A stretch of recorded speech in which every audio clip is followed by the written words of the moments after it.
पता नहीं किस मनहूस घड़ी में ये लड़की हमारे घर में आई थी। कमला देवी की आंखों में आज फिर वही चिढ़, वही तिरस्कार झलक रहा था। और वो तुम्हारा बेटा रवि, कितना समझाया मैंने उसे कि अपने बस का काम नहीं है ये, लेकिन नहीं, उसको तो किसी पर भी दया दिखाने की बीमारी है। अब भुगतो इस दया की सजा। सामने फर्श पर झाड़ू लगाती रिया ने एक पल को नजरें उठाईं, मगर तुरंत सिर झुका लिया।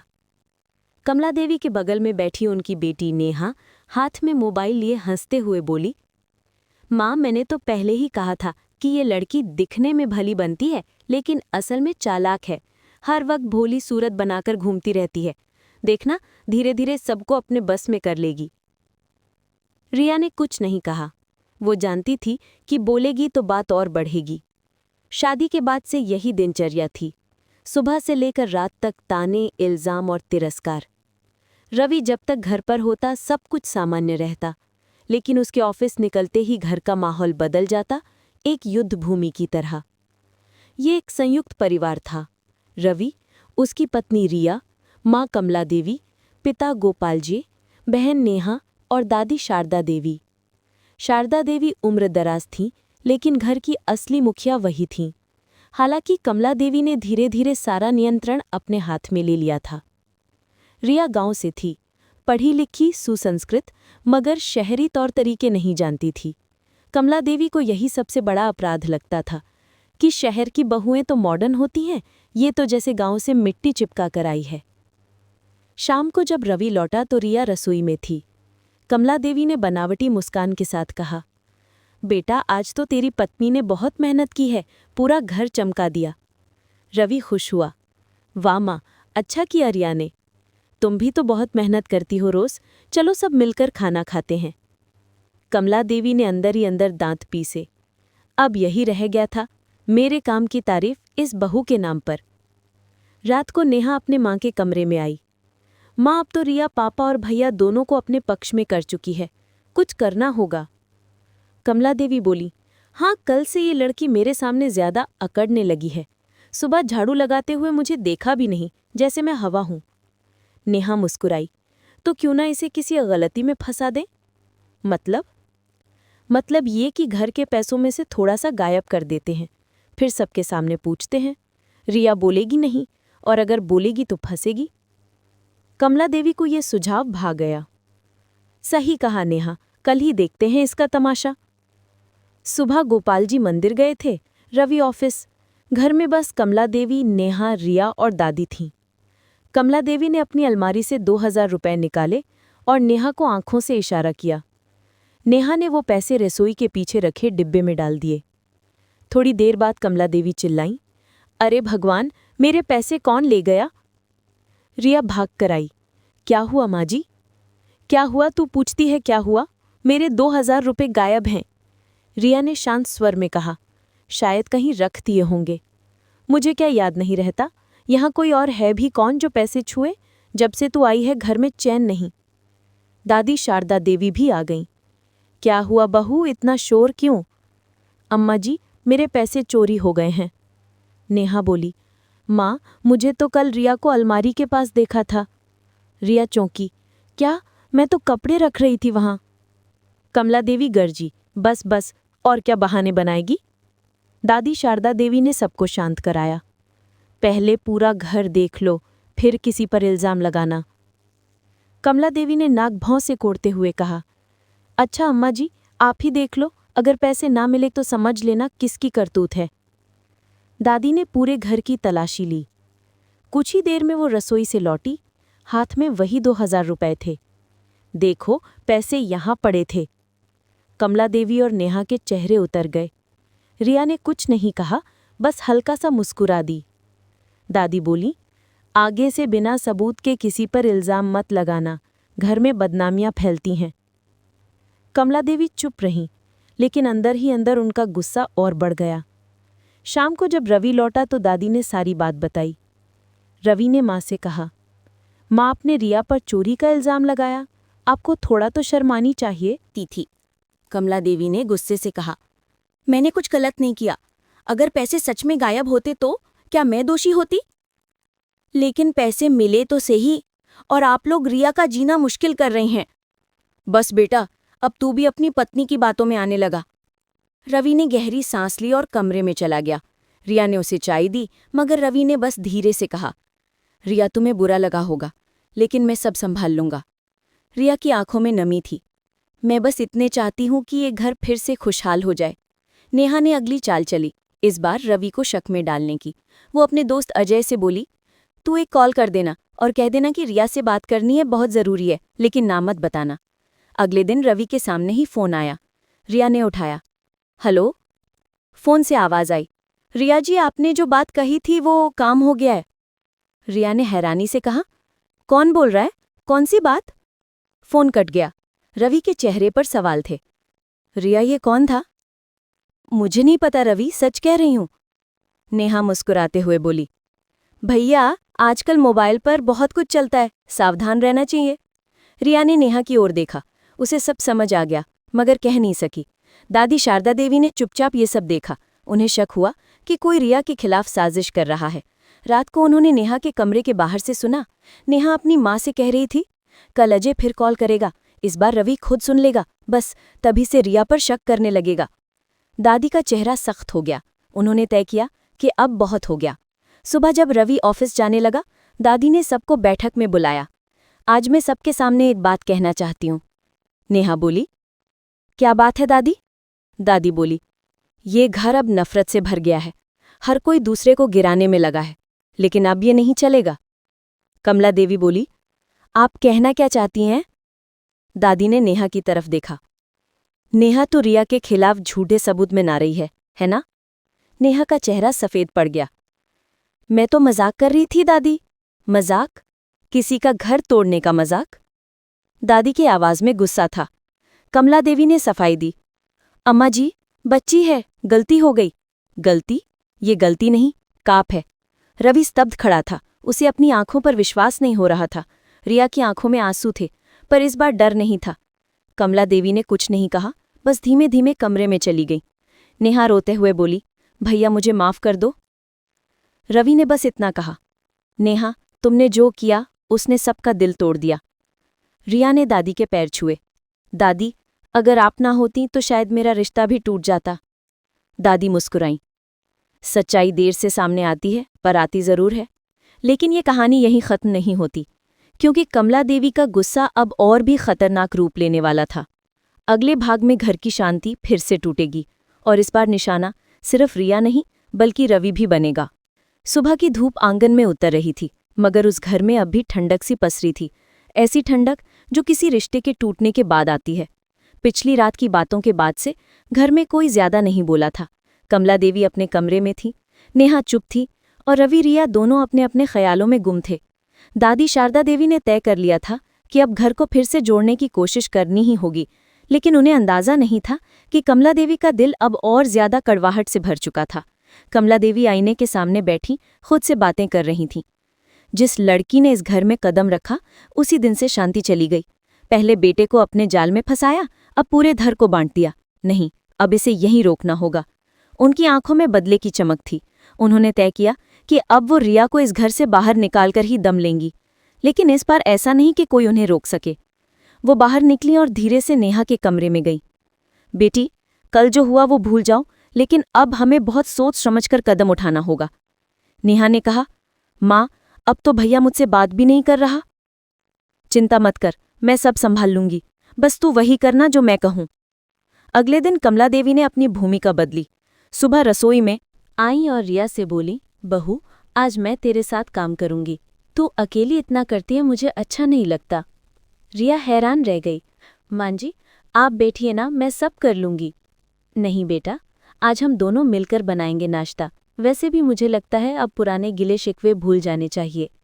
दादी ने दूर से ये दृश्य देखा और हल्की मुस्कान दी। उन्हें लगा शायद घर में सब सुधर रहा है, लेकिन उन्हें क्या पता था कि ये सुलह नहीं, साजिश का पहला कदम है। रवि जब ऑफिस से लौटा तो उसने देखा माँ और रिया दोनों हंसते हुए रसोई में हैं। वो खुश हुआ। वाह माँ, आज तो लगता है घर में त्योहार है। कमला देवी ने कहा, बेटा, जिंदगी बहुत छोटी है, कब तक गुस्सा रखें? तेरी बीवी भी तो हमारी बेटी जैसी है। रिया की आंखें नम हो गई।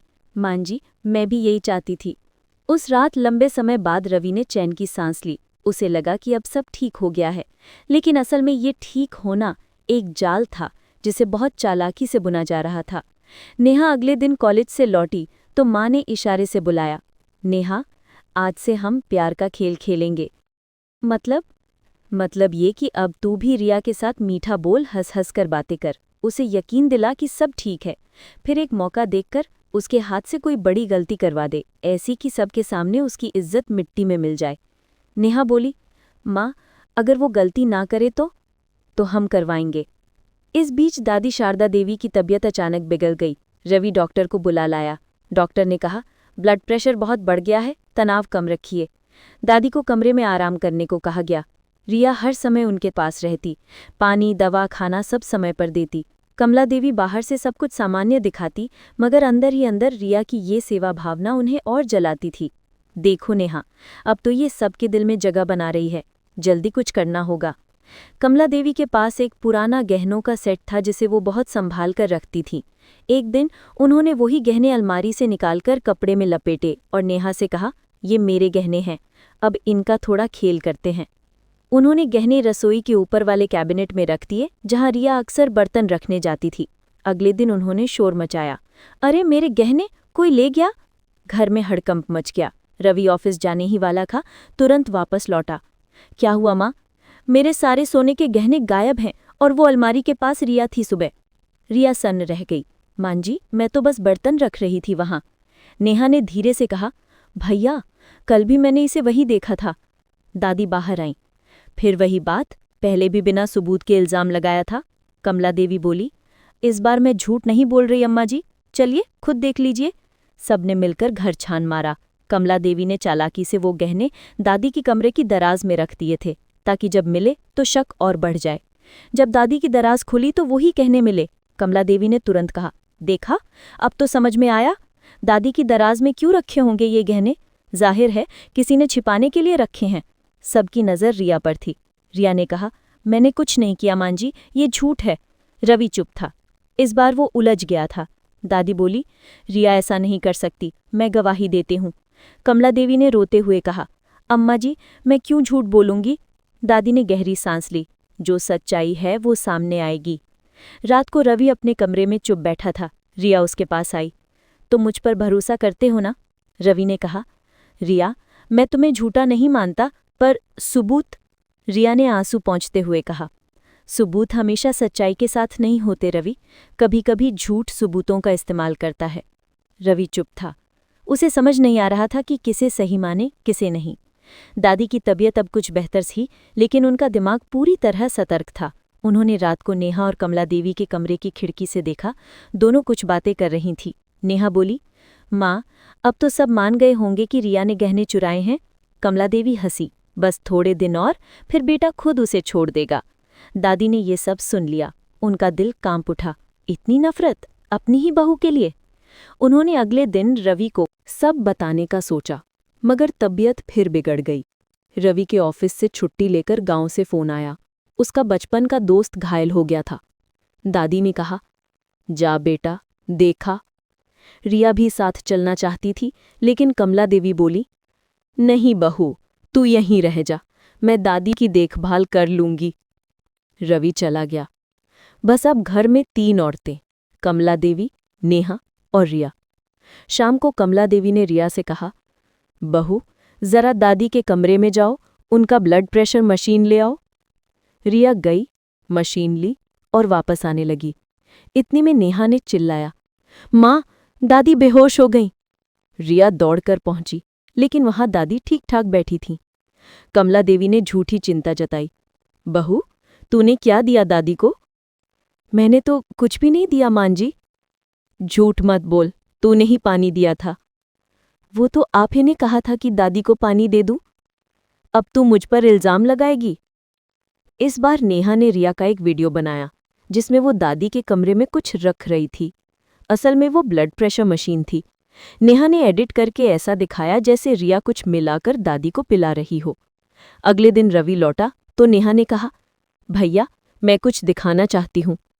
उसने मोबाइल चलाया, वीडियो देखा। रवि के होश उड़ गए। रिया, ये क्या है? रिया हैरान। ये झूठ है रवि, मैं तो बस। कमला देवी रोने लगी। अब तो देख ले बेटा, तेरी बीवी ने कहाँ तक गिरा दिया हमें। दादी कुछ कहना चाहती थी, मगर उनकी आवाज कमजोर थी। रिया के चेहरे पर आंसू थे। आप लोग मुझे जो समझना है समझिए, लेकिन मैं निर्दोष हूं। रवि ने थक कर कहा। रिया, मुझे थोड़ा वक्त दो। दादी ने अपने कमरे में रिया को बुलाया। बेटी, मैं जानती हूं तू निर्दोष है, लेकिन जब तक सच सामने नहीं आता तू कुछ मत बोल। रिया ने कहा। दादी, अब तो रवि भी मुझसे दूर हो गया है। सच को किसी सहारे की जरूरत नहीं होती, बस थोड़ी देर और सह ले। दादी ने फिर नेहा और कमला देवी की बात सुनने की ठानी। रात को उन्होंने देखा, दोनों वीडियो के बारे में बात कर रही थी। माँ, अब तो सब मान गया होगा? हाँ, बस 2 दिन में रिया इस घर से चली जाएगी। दादी ने तय किया, अब बस बहुत हो गया। सुबह सुबह रवि दादी के कमरे में आया। दादी ने कहा, बेटा, तुझे जो वीडियो दिखाया गया वो झूठ है। मैंने खुद देखा था कि रिया ने कुछ गलत नहीं किया। रवि ने चौंककर पूछा, दादी, आपको कैसे पता? क्योंकि मैंने रात को कमला और नेहा को ये बात करते सुना कि उन्होंने वीडियो में एडिटिंग की है। रवि के चेहरे का रंग उड़ गया। उसने सीधा नेहा के कमरे में पहुंचकर कहा, नेहा, सच बोलो, वीडियो असली है या झूठा? नेहा घबरा गए। भैया, माँ ने कहा था कि बस थोड़ा झूठ बोल देने से कुछ नहीं होता। रवि ने गुस्से से कहा, झूठ से घर टूटते हैं नेहा। कमला देवी अंदर आई। बेटा, तू अपनी माँ पर शक करेगा? माँ, अब मुझे आपकी सच्चाई पता चल गई है। आपने सिर्फ रिया नहीं, मुझे भी खो दिया है। कमला देवी चुप रहीं। पहली बार उनके चेहरे पर हार की झलक थी। रवि रिया के पास गया।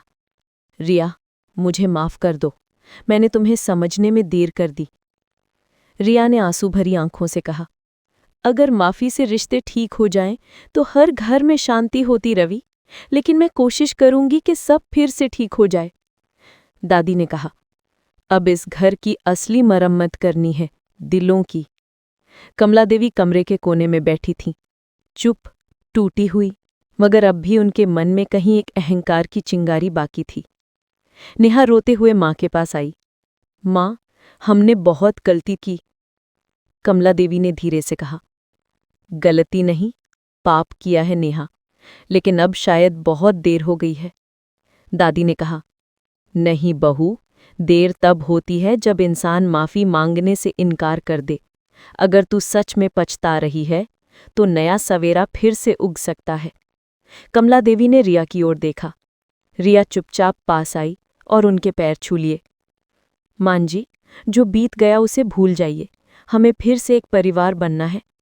कमला देवी की आंखों से आंसू गिर पड़े, शायद पहली बार दिल से। घर में अब शांति लौटने लगी थी, पर दादी के मन में एक सवाल रह गया, क्या इंसान सच में बदल सकता है, या ये भी किसी नई साजिश की शुरुआत है? दरवाजे पर हवा का झोंका आया, पर्दे हिले। कमला देवी की आंखें दूर किसी सोच में गुम थीं, शायद अभी भी कुछ अधूरा था। रात का सन्नाटा पूरे घर पर छाया हुआ था। सिमरन के मन में तूफान मचा था। माँ के शब्द उसके कानों में गूंज रहे थे, बेटा, कुछ बातें ऐसी होती हैं जो वक्त से पहले जान लेना जहर बन जाती हैं। माँ की आंखों में छिपा डर अब उसे साफ दिख रहा था। वो कमरे से बाहर निकली तो लिविंग रूम में सिर्फ पापा की तस्वीर थी, मुस्कुराती, मगर अब वो मुस्कान जैसे सिमरन के दिल में सवाल बनकर चुभ रही थी। अचानक दरवाज़ा खुला। रजत अंदर आया। उसके चेहरे पर तनाव और बेचैनी दोनों थे। सिमरन, हमें बात करनी होगी, उसने धीमे कहा। सिमरन ने उसकी आंखों में देखा। क्या छिपा रहे हो मुझसे रजत? सब जानते हुए भी तुम चुप क्यों थे?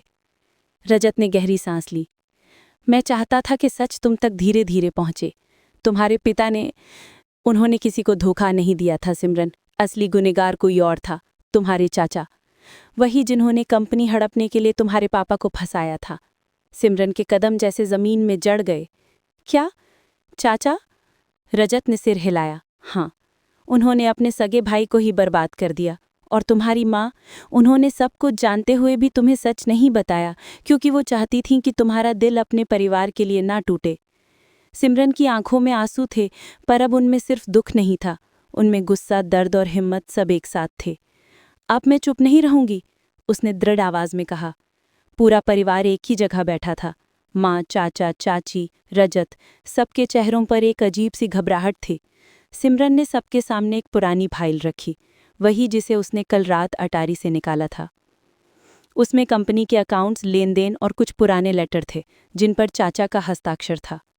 ये सबूत हैं कि मेरे पापा बेगुनाह थे, उन्होंने किसी का नुकसान नहीं किया। असली अपराधी आप हैं चाचा। कमरे में सन्नाटा छा गया। चाचा के माथे पर पसीना छलक आया। माँ ने कांपते हाथों से सिमरन की ओर देखा। बेटा, मैं डर गई थी, अगर वो सच सामने आता तो परिवार टूट जाता। सिमरन ने धीरे से कहा, माँ, परिवार सच से नहीं, झूठ से टूटता है। रजत ने आगे बढ़कर उसका साथ दिया। हम इसे पुलिस तक ले जाएंगे सिमरन। चाचा ने अचानक उठकर कहा, रुको, मैं मानता हूँ, मैंने गलती की। मुझे लगा था सब कुछ मेरे हाथ में रहेगा, लेकिन मैंने अपनी इंसानियत खो दी। उसकी आंखों से आंसू फूट पड़े। मुझे माफ़ कर दो। सिमरन ने बस एक नज़र उसकी ओर देखा। माफ़ी से जख्म नहीं भरते चाचा, लेकिन शायद सज़ा से आत्मा को शांति मिल जाए। कहानी वहीं से बदल गई। कंपनी का नाम दोबारा पापा के नाम से जुड़ा। माँ ने धीरे धीरे लोगों का सामना करना सीखा, और सिमरन, उसने तय किया कि अब वो किसी के नाम पर नहीं, अपने नाम से जिएगी। वो कॉलेज में गेस्ट लेक्चर देने लगी, अपने अनुभव से लोगों को सिखाने लगी कि सच से भागने वाला ही हमेशा हारता है। एक दिन जब वो अपनी क्लास खत्म कर बाहर निकली तो उसे गेट पर रजत मिला। उसने मुस्कुराकर कहा, तुम्हारी लड़ाई खत्म हुई? सिमरन ने शांत होकर जवाब दिया, नहीं, अब असली शुरुआत है। रजत ने उसका हाथ थामा। तो चलो नई शुरुआत साथ करते हैं। उस पल में जैसे बीते सारे दर्द, धोखे और साजिशें धुंध बनकर उड़ गईं। अब सिमरन के चेहरे पर वही शांति थी जो कभी उसके पिता के चेहरे पर हुआ करती थी। सिमरन अपने ऑफिस की खिड़की से बाहर देख रही थी। नीचे बच्चों का स्कूल था, वही स्कूल जो उसने पापा की याद में खोला था। दीवार पर टंगी तस्वीर के नीचे लिखा था, सच्चाई कभी हारती नहीं, बस वक्त लगता है उसे जीतने में। माँ पास आई, मुस्कुराई। तेरे पापा आज बहुत खुश होते सिमरन। सिमरन ने माँ का हाथ थामा। माँ, अब मैं जानती हूँ, जिम्मेदारी सिर्फ घर चलाने की नहीं होती, सच को जिंदा रखने की भी होती है। खिड़की के पार सूरज की किरणें फैल रही थीं, जैसे सिमरन के जीवन में अब कोई अंधेरा नहीं बचा था।